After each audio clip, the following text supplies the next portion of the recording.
نے القادر ٹرسٹ والے کیس میں بھی مکمل کر لی تھی خان صاحب کی ضمانتوں کی ان کو باہر لانے کے لیے، اور پروسیکیوٹر صاحب نے جزوی اس دن بحث کی اور پھر کہا کہ جو ہے اگلی دے دیں، اب دیر ہو گئی ہے. اور پھر جب اگلی تاریخ آئی تو پروسیکیوٹر صاحب بیمار ہو گئے، اور سردار صاحب جو پروسیکیوٹر ہیں انہوں نے کہا کہ بوجہ علالت میں نہیں آ سکا، اور جج صاحب نے آج کی تاریخ دی تھی ان کے اصرار پر، وگرنہ یہ کب کا کنکلوڈ ہو چکے ہوتی. اور آج ایک نیا وکیل لا کر امجد پرویز کو کہ جی میں آج پروسیکیوٹر اس کیس میں ہوں اور مجھے وقت دیا جائے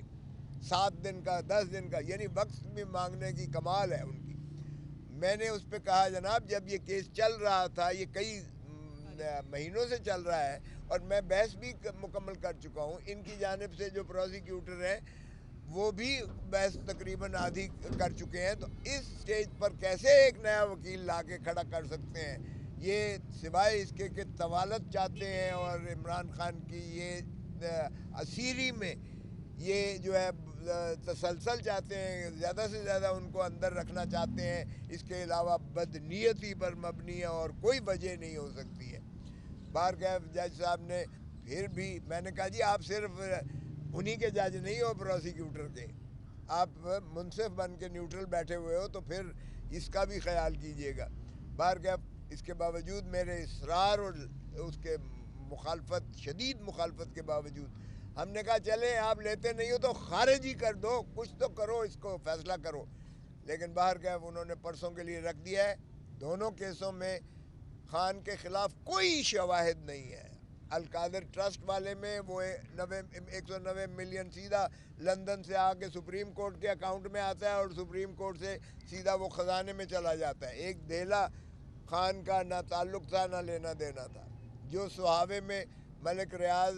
نے جو رقبہ دیا وہ ٹرسٹ کے نام ہے، وہاں جو تعمیر کی وہ یونیورسٹی بنی ہوئی ہے، وہ فنکشنل ہے، اور ٹرسٹیز جو ہیں اس میں ان کا کوئی دخل عمل ایک دھیلے کا نہیں ہے، وہ نکال نہیں سکتے ہیں. وہ یہ تو رہا القادر ٹرسٹ کی کیس کی کیفیت. اور جو توشے خانے والا ہے وہ یہ کہتے ہیں کہ گراف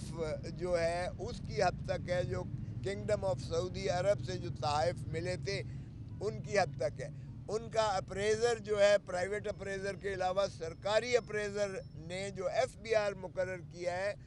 جو خان صاحب سے پہلے کے چلے آ رہے تھے، وزارت عظمیٰ کے آنے سے پہلے کے چلے آ رہے تھے، انہوں نے اس کی تعین کیا، اس کی قیمت کو. اس کی تعین کرنے کے بعد خان صاحب نے وہ جو 20% ہوتا تھا کہ 20% دے کے آپ لے جا سکتے ہو تحفہ،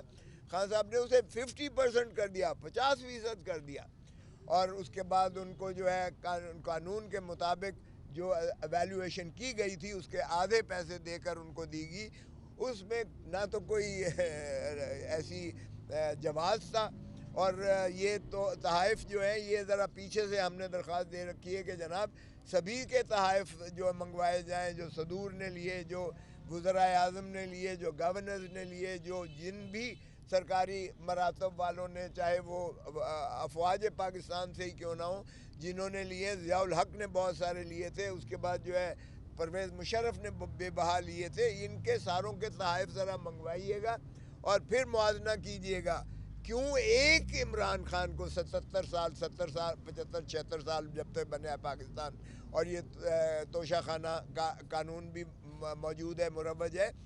ایک عمران خان پر ہی کیوں اس کا اطلاق کیا جا رہا ہے اور اسی کو پاور سلاسل کیا جا رہا ہے؟ تو توشہ خانہ کے کیس میں بھی ذرا برابر کوئی صداقت یا کوئی ایسا انکریمنیٹنگ کرمنالٹی نہیں ہے جس میں ان کو منسلک کر کے پابا سلاسل رکھا جائے، سوائے اس کے کہ عوامی مقبولیت کو دیکھ کر خائف ہے پی ڈی ایم اور مخالف ساری جماعتیں. صرف ایک ہی ان کا مطمع نظر ہے، کسی طریقے سے خان کو اور خان کی جماعت کو اور خان کے بلے کو یہ جو ہے بیلٹ پیپر کے نشان سے اس کو جو ہے وہ حذف کیا جائے، تاکہ وہ گلیاں میں کلا ہی رانجھا نچے. تو وہ جو ہے ماشاءاللہ وہ ذل سبحانی جو تشریف لائے ہیں لندن سے، ان کی سزائیں ایک ایک کر کے ایسے انہوں نے ختم کی جیسے چشم براہ تھی عدالتیں ان کی، حتیٰ کہ ایئرپورٹ پر جو ہے بائیو میٹرک چل کے جاتا ہے، اور انہیں امبیسڈر جو ہے سزا یافتہ ہونے کے باوجود اور عدالتی مفرور ہونے کے باوجود ریڈ کارپٹ پہ انہیں ماشاءاللہ یہاں ملتا ہے، اور اس طرح سے ان کا جو ہے سواگت کر کے. لیکن آج بھی پی ایم ایل این کا کوئی امیدوار اپنے حلقے میں جانے لائق نہیں ہے، کیونکہ 20 ماہ میں جو اس قوم کا حشر نشر کر کے رکھ دیا ہے، جو معیشت کو تباہ حال کر کے رکھ دیا ہے. اب قوم نہیں کہے گی کہ یہ دھرتی ماں کو لوٹنے والے پھر چوتھی مرتبہ ان کو جو ہے لوٹنے کا موقع دیں، کیونکہ ان کے تو ظاہر ہے کہ لوٹ کے ہمیشہ معافیا مانگ کے یا جھوٹے سچے بہانے کر کے وہ لندن میں لے جاتے ہیں، اور وہاں ان کے ماشاءاللہ فرزند ارجمند بہت بڑے عظیم کاروباری ہیں. وہاں وہ بہت بڑے جو ہے عمارتوں میں رہتے ہیں، جو دنیا کی مہنگی ترین عمارتیں ہیں، اور پھر وہ بڑے ڈٹھائی کے ساتھ اس کو اون بھی کوئی نہیں کرتا ہے، اور ٹریل آف منی کبھی قطری خط لہراتے ہیں اور کبھی جو ہے کوئی اور بہانہ ہیلا کرتے ہیں. ماننے کو کوئی تیار نہیں ہے، رہتے بھی وہ ہیں، دنیا بھی ساری دیکھتی ہے. تو اب عوام جو ہے مزید جھانسا ان کا برداشت کرنے کو تیار نہیں ہے، اس لیے خائف ہیں، کیونکہ انہیں اتنی مار پڑنی ہے 8 فروری کو. جو مرضی کر لیں، جتنے وہ تشدد کرتے ہیں، جتنا وہ ظلم روا رکھتے ہیں، اتنا ہی عوام کا غم و غصہ بڑھتا چلا جا رہا ہے. اور اس غیظ و غضب سے ڈریں. ارے خدا کا خوف کرو، جمہوریت کو چلنے دو، جمہور کو ان کا حق دو، عوام کو ان کا حق ملکیت دو، اور ان کو عوام کو حق حکمرانی دو، اور آئین کو جو ہے نافذ اور عمل داری پر یقین بنایا جائے. یہی میں عرض کرنا تھا. موسیٰ صاحب، جس طرح آپ نے کہا کہ ایک واحد پارٹی ہے پی ٹی آئی کو جس کو سنگل آؤٹ کیا جا رہا ہے، 1-2 دن سے ہم دیکھ رہے ہیں کہ جتنے بھی کاغذات مسترد ہو چکے ہیں وہ ریسٹور بھی ہو گئے ہیں کافی سارے، اور ابھی اپیلیں منظور بھی ہو رہی ہیں. آپ ایک سینئر قانون دان ہیں، گزشتہ روز آپ سپریم کورٹ میں پیش ہوئے، وہاں پہ یہ تاثر ملا کہ جو آپ نے وہاں پہ ڈیٹا یا جو آپ نے وہاں پہ ریکارڈ پیش کیا وہ مستند نہیں تھا، اور چیف جسٹس صاحب نے بھی آپ کو کہا کہ آپ کی تیاری نہیں ہے، اور جو آپ ڈیٹا پیش کر رہے ہیں وہ مستند نہیں ہے. کیا واقعی آپ کی تیاری نہیں تھی؟ اور معاف کرنا یار، یہ دیکھو، اگر وہ اس کو سردار میرے لکھنے پر اعتراض ہوتا ہے، جبکہ اس کا اپنا جو ہے نیکسٹ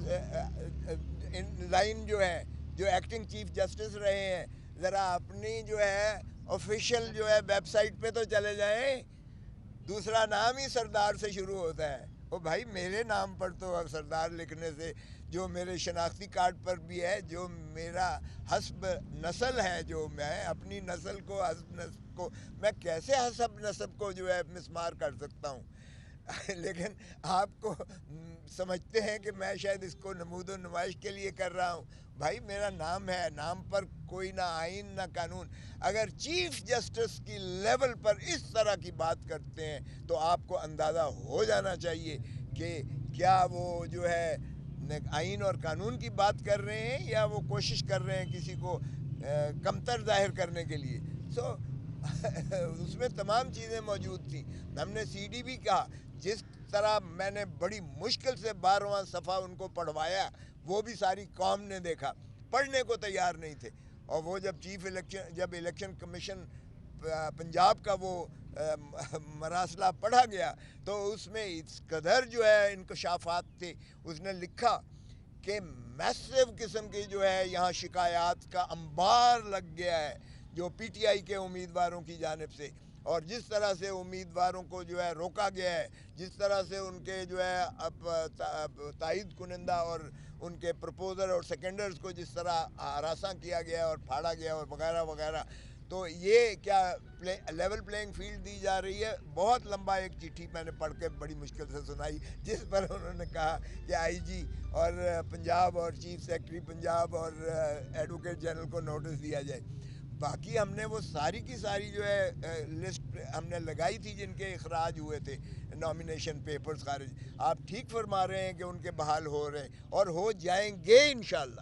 ہمیں یقین ہے. اس لیے کہ دیکھیں، آپ اگر پروپوزر اور سیکنڈر کو آنے نہیں دیتے، بلاک کر دیتے، اور پھر آرڈر میں لکھتے ہیں کہ جی وہ آئے نہیں ہیں ہمارے سامنے، اس کی ضرورت نہیں ہے.